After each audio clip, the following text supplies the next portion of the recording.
Hi friends, అందరికీ నమస్కారం. MK talks ఛానల్కి స్వాగతం. విష్ణుమూర్తి 8వ అవతారమే శ్రీకృష్ణుని రూపం. చెడుపై మంచి సాధించిన విజయానికి ప్రతీకగా దశావతారాల్లో శ్రీకృష్ణ అవతారాన్ని గుర్తిస్తారు. శ్రీ మహావిష్ణువు ఎత్తిన దశావతారాల్లో శ్రీకృష్ణ అవతారానికి ఎంతో ప్రాముఖ్యత ఉంది. ముఖ్యంగా తెలుగు రాష్ట్రాల్లో శ్రీకృష్ణ జన్మాష్టమి ఎంతో ప్రాముఖ్యత ఉంది.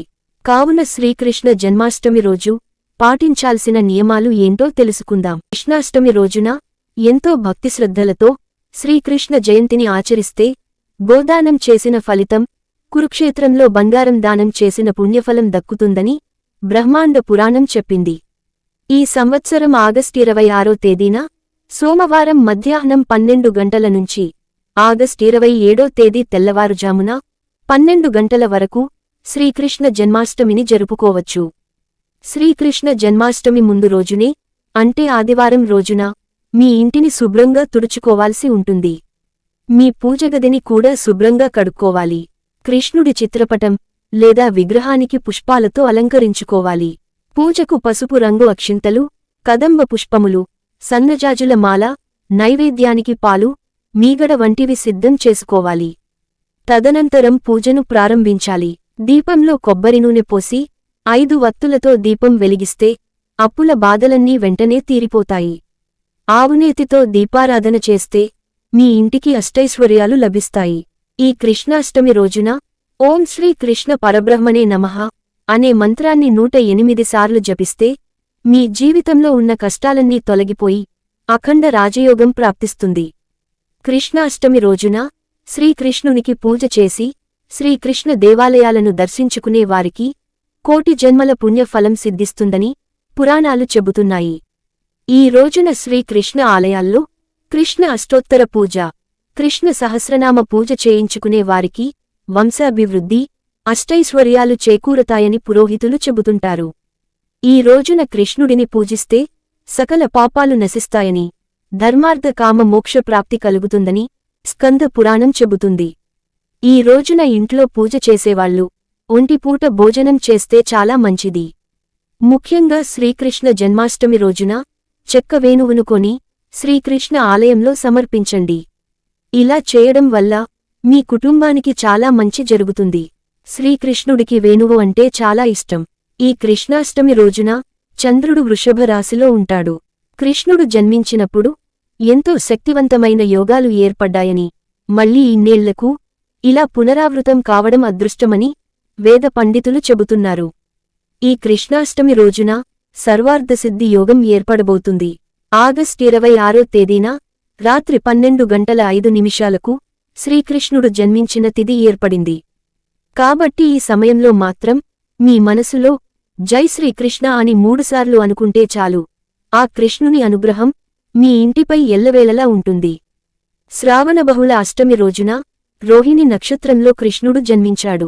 ఈ కృష్ణాష్టమి రోజున ఉదయాన్నే నిద్రలేచి తలస్నానం చేయాలి.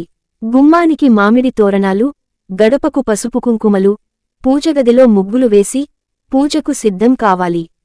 బాలకృష్ణుని ఇంటికి ఆహ్వానిస్తూ మీ ఇంటి గుమ్మం బయట నుంచి పూజగది లోపలి వరకు బాలకృష్ణుని పాదాలను ముగ్గుతో వేయాలి.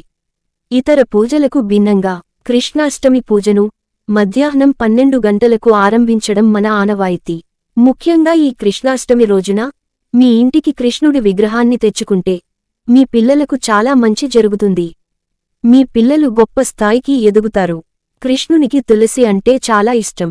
కాబట్టి కృష్ణాష్టమి రోజున ఇంట్లో పూజ చేసేటప్పుడు కృష్ణునికి తులసి మాలను సమర్పిస్తే చాలా మంచిది. లేదా కృష్ణుని ఆలయానికి వెళ్లి ఒక తులసిమాలను సమర్పించినా మీ ఇంటికి చాలా మంచిది. ఈ కృష్ణాష్టమి రోజున ప్రతి ఒక్కరూ పాలమీగడను కాని, వెన్నను కాని తినాలి. కృష్ణాష్టమి రోజున ఉపవాసం జాగరణ చేసే ఆచారం ఉంది.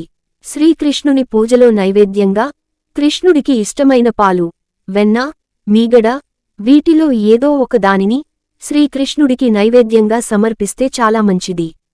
మరికొందరు కృష్ణుడికి నైవేద్యంగా బాలింతలకు పెట్టే మినపపిండి, పంచదార కలిపి పెడతారు. కృష్ణుడు అప్పుడే జన్మించాడు కాబట్టి ఆయన తల్లిని బాలింతరాలుగా భావిస్తూ ఈ ఆచారం మొదలైంది. కృష్ణాష్టమి రోజున ఇంట్లో పూజ చేసేవాళ్లు మీ పూజ గదిలో ఖచ్చితంగా తులసి ఆకులను పెట్టుకోవాలి. అలాగే ఒక రాగి చెంబు నిండా నీళ్లు పోసి అందులో 3 తులసి ఆకులను వేసి పూజ గదిలో పెట్టి పూజ చేసుకోవాలి. పూజ పూర్తయిన తర్వాత ఈ తులసి నీటిని మీ కుటుంబం మొత్తం తీర్థంలాగా తీసుకోవాలి. ఈ నీటిలో దైవశక్తి పుష్కలంగా ఉంటుంది. ఈ తీర్థం నీటిని తాగడం వల్ల మీకున్న అనారోగ్య సమస్యలన్నీ తొలగిపోయి జీవితాంతం ఆరోగ్యంగా ఉంటారు. ఈ కృష్ణాష్టమి రోజున మీ ఇంటికి వెనుక వైపున కలబంద మొక్కను పెంచితే మీకున్న అనవసరపు ఖర్చులు తగ్గిపోతాయి. ధనాదాయం పెరుగుతుంది.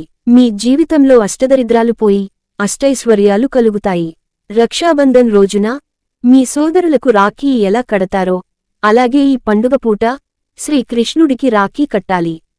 కృష్ణాష్టమి రోజున కృష్ణ అష్టోత్తరం చదువుతూ పసుపు రంగు పుష్పాలతో కృష్ణుడికి పూజ చేస్తే మీ ఇంటికి అఖండ రాజయోగం వరిస్తుంది.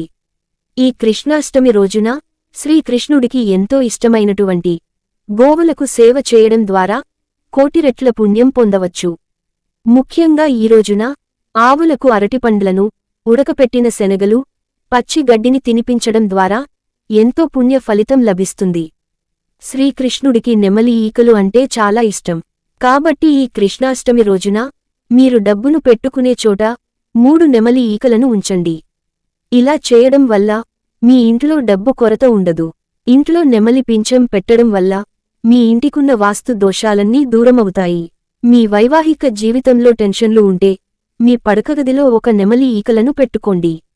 ఇలా చేయడం వల్ల భార్యాభర్తల జీవితంలో ప్రేమ పెరుగుతుంది. Thank you for watching.